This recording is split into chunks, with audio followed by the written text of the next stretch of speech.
A pergunta que não quer calar: adoçante causa câncer? Vamos falar aqui nesse episódio um pouco do aspartame, que é um dos adoçantes mais utilizados na atualidade.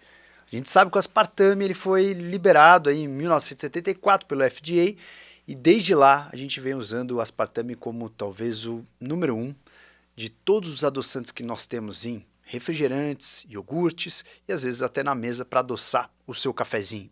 Será que essa substância branca que você coloca para dar alegria no seu dia e fazer um drink que abrace o seu estômago pode te causar um câncer no futuro? É isso que a gente vai falar aqui nesse vídeo. Se você gostar desse vídeo, não deixe de comentar o nosso vídeo, dar sugestões de novos assuntos que você queira e também de se inscrever no nosso canal. Eu sou o Rodrigo Duprat, cirurgião plástico e médio integrativo. Vou ajudar você a decidir algumas escolhas do seu dia a dia para que você tenha uma vida um pouco melhor. A gente vai falar rapidamente, de uma forma concisa, para não tomar muito seu tempo sobre essa questão do adoçante. Adoçantes. Será que a gente realmente tem que ficar preocupado? Agora, recentemente, a Organização Mundial de Saúde deu alerta que o aspartame ele poderia se classificar como um possível carcinógeno. O que significa isso? Vamos apertar a tecla SAP. Possível seria possível, uma possibilidade, e carcinogênico significa que ele poderia gerar um câncer. Quando a gente pensa em substâncias que podem causar câncer, elas são classificadas em níveis de evidência. Então você tem 4 níveis de evidência. O nível 1, por exemplo, é o sol, é o cigarro, tabaco, que você tem realmente uma certeza de causalidade. Se você fizer isso muito, você vai ter um câncer. Aquilo vai ser carcinogênico. O nível 2A, nós temos umas substâncias que elas seriam prováveis de causar um câncer. Por exemplo, como os esteroides anabolizantes. Não é certeza que ela vai causar um câncer, o fator causal é que significa que provavelmente ela vai te ajudar a ter um câncer, mas não é certeza, igual o sol, que se você tomar sol, muito sol, certamente isso vai ocasionar um dano no seu DNA. E o nível 2B são as substâncias possíveis. Então, note que a palavra provável ela é um pouco mais forte do que possível. Então, são substâncias possivelmente carcinogênicas. E o aspartame foi classificado pela Organização Mundial de Saúde como uma substância possivelmente carcinogênica. Para vocês terem uma noção, o nível 3 inclui provavelmente o café. O café seria um nível 3. Ele causa que tem uma evidência muito pífia e está lá no nível 3.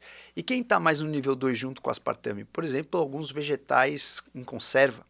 Então, isso significa que o aspartame vai causar câncer? É o que a gente vai ver, então, em algumas pesquisas. Tem muitas pesquisas na área. Vamos falar de um estudo que deu uma algazarrazinha e ajudou também a Organização Mundial de Saúde a colocar o aspartame no possivelmente, pode ser uma provável não, possível. Esquece que provável é diferente de possível. Então, no nível 2B, de evidência que pode ser uma possível causa de câncer. Um estudo saído na PLOS Medicine, que é um veículo muito respeitado na medicina, em 2022, março de 2022, trouxe aí um estudo de coorte, um estudo observacional, que eles pegaram uma população, dividiram em grupos, conforme o que eles faziam, e tentou ver o que acontecia com essa população com um tempo. Então, eles pegaram aí 102 mil adultos de uma população da França e acompanharam esses adultos por quase 8 anos, 7,8 anos, quase 8 anos. E eles tiveram aí o registro da dieta do dia a dia, tanto com marca também de refrigerante, calcularam o quanto que essas pessoas consumiam de adoçante. Dentro desse grupo tinham pessoas que consumiam aspartame, pessoas que consumiam sucralose, pessoas que consumiam outros tipos de adoçante e de diversas fontes, iogurte, não iogurte, refrigerantes, adoçantes de mesa. Então tudo isso estava lá anotado. E eles perceberam que aí desse estudo, 58% das pessoas que consumiam adoçantes consumiam o aspartame. E quase 30% consumiam acessulfame e 9% sucralose e mais ou menos 2,5% outros adoçantes. E aí eles começaram a investigar quais tipos de cânceres essas pessoas desenvolveram, se existia alguma relação dessas pessoas que mais consumiam aspartame e câncer. Então, eles perceberam, né, que existia uma relação, uma correlação pequena, mas existia uma correlação principalmente com o aspartame associado ao aumento de alguns tipos de câncer, câncer de mama, por exemplo, e alguns tipos de câncer relacionado à obesidade. E ele mesmo diz, né, algumas limitações desse estudo, que você pode ter, por exemplo, viés de seleção. Já que você pega pessoas que usam muito adoçantes, são pessoas que provavelmente podem ter algum outro estilo de vida que isso desencadeia o câncer e não o adoçante, né? Então, pessoas que tomam refrigerante tendem a não se cuidar mais, né? Tendem a ter uma alimentação um pouco mais desleixada, porque também tomam refrigerante, mesmo sendo refrigerante light. Estou fazendo uma hipótese aqui, né? Estou pensando junto com vocês. E aí, de repente, essa pessoa foi selecionada, sendo que ela já tem um estilo de vida que isso desencadeia um câncer. Então, tem muitos viés. Outro viés é um viés em relação aos casos, por exemplo, de obesidade que ele cita aqui. Muitos cânceres são relacionados com obesidade e muitas pessoas que estão em obesidade optam às vezes por trocar o açúcar para o adoçante. Então isso poderia ser uma confusão, né? Um viés aí que você tem uma confusão achando que o adoçante causa câncer, mas na verdade aquela população já foi selecionada como a população que vai ter mais câncer. Enfim, tem alguns viés, esse estudo tem, mas esse estudo deu uma bela pressionada para que a gente, né, mantenha a atenção. O que diz, né, os grandes órgãos controladores em relação a isso, né? Inclusive tem uma comissão que controla só os aditivos, né, que são os aditivos de qualquer comida. E essa comissão diz o seguinte: existem muitos estudos sobre aspartame. Aspartame está aí no mercado desde 1970 e pouco, e a gente até hoje fica nesse lenga-lenga, causa câncer, não causa câncer, e depois de um tempo a gente separou qual a dose recomendada de aspartame máxima por dia. A gente tem pelo FDA 50 mg por quilograma dia, né? Se você tiver 70 quilos, isso vai ser, por exemplo, 3,5 gramas. E se você olhar pela Associação Europeia, você vai ter aí 40 mg por quilograma dia. Então essa seria a dose recomendada máxima que você poderia consumir de aspartame. O que eles perceberam que as pessoas que desenvolvem câncer geralmente comem mais do que essa dose. Então, se você, por exemplo, tiver 70 quilos, qual é a dose tolerável se você consumir aspartame só em Coca-Cola zero? Você precisava consumir aí de 9 a 14 latas de Coca-Cola todos os dias para que você passe a dose que eles recomendam. Então, muitas pessoas falam assim, não, o aspartame só causa câncer se você consumir 1 quinquilhão de aspartame, que geralmente as pessoas não consomem tudo isso. Então, fica aí uma reflexão, né? Outra reflexão que se tem sobre esse tópico é que muitas vezes, se a pessoa consumir uma quantidade muito pequena de aspartame, às vezes é melhor ela consumir isso do que ela continuar comendo açúcar e afetar o metabolismo e ter risco de outras coisas também.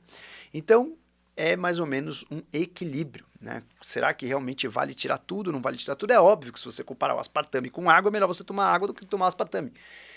Eu ainda prefiro alguns adoçantes que são mais naturais, por exemplo, como stevia, como monk fruit, mas você também, né, que está trocando a tua alimentação, começando um estilo de vida um pouco mais saudável e vai trocar aí uma Coca normal por uma Coca Diet, às vezes é melhor você fazer essa troca do que continuar com a sua Coca-Cola normal. Agora, será que a gente consegue realmente, né, fazer com que exista uma relação causal entre comer um aspartame e eu vou realmente ter câncer?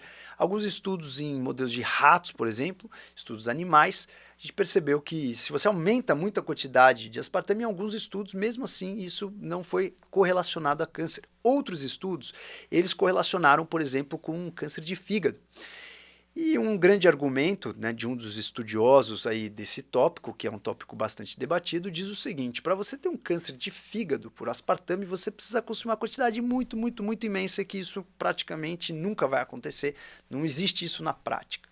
Então fica aí o debate, a grande questão é, se você consumir aspartame, consuma em poucas quantidades, né? Consuma aí até 3, 4 latas, não passe muito disso. Claro que a dose recomendada é até 9, 14, mas você também vai consumir aspartame em outras coisas. Se você toma aí muita Coca Zero, provavelmente você vai consumir aspartame em outras coisas, né? Você abre uma barrinha de proteína, você come aspartame às vezes no iogurte, diet, então tem aspartame para todo lado. Mas a gente também não precisa ficar desesperado, porque a correlação ainda existe, mas a causalidade tem evidência fraca. A gente não sabe se realmente o aspartame ele vai causar câncer. A gente sabe que o aspartame, quando entra no corpo, ele se transforma em 3 tipos de metabólito, né? Um deles é a própria fenilalanina, que é um aminoácido. O mais preocupante dos metabólitos é o metanol. O metanol ele pode formar um ácidozinho que pode ser carcinogênico, mas tem que ser uma quantidade muito grande. Então, para resumir, se você não entendeu nada até aqui, vou deixar algumas referências aí na nossa descrição do episódio. Se você não entendeu nada até aqui, o mais importante de tudo é não exagere no aspartame. Se você puder trocar o aspartame por outro adoçante natural, tipo um stevia, monk fruit, melhor ainda. Se você revezar, melhor ainda.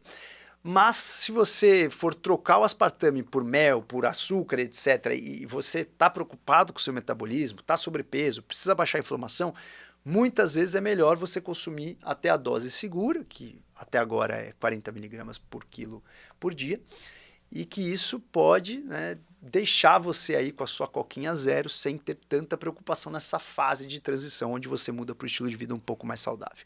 Então, resumindo, claro que nada e a água é melhor do que o aspartame. Mas você também não precisa se desesperar se você consumir uma dose adequada, né, uma dose pelo menos respeitosa, você também não vai ter grandes problemas até o que a gente sabe até então.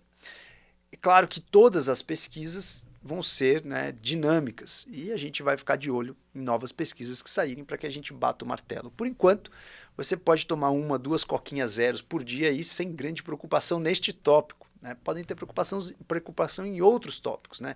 Você modifica teu paladar fica mais infantilizado, você tende a querer mais doce, etc. Melhor você, né, tirar tudo e ficar com o paladar um pouco mais arrojado para outros sabores do que você sempre querer desejar consumir doce. Então, esse é um outro tópico, um outro assunto, tá? Mais importante de tudo é você não se desesperar, porque existe uma dose que até agora a gente não conseguiu ter uma evidência gigantesca de que causa câncer, mas também tudo leva a crer que uma dose muito grande pode sim ser um fator de provocação do seu sistema em busca aí de uma doença proliferativa. Se a gente puder evitar, por que não?